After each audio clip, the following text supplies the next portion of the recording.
Sziasztok! Tudjátok, hogy Romániában mivel foglalkozik a kormány? Tartsatok velem, és ássuk bele magunkat a témába.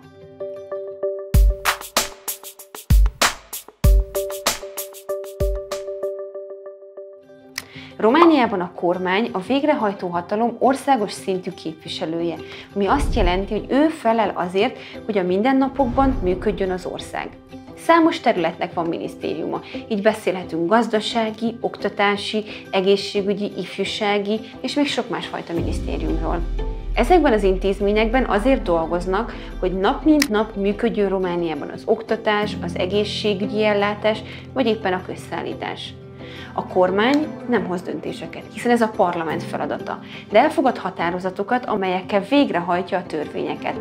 Vészhelyzet esetében elfogadhat sürgősségi kormányrendeleteket. Ezek törvényerejűek és kötelező jellegűek.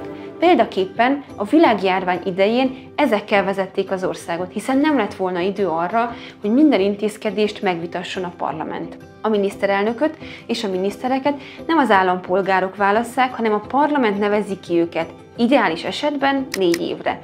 Romániában azonban viszonylag gyakran váltják egymást a miniszterek, átlagban számolva 1 évet van funkcióban.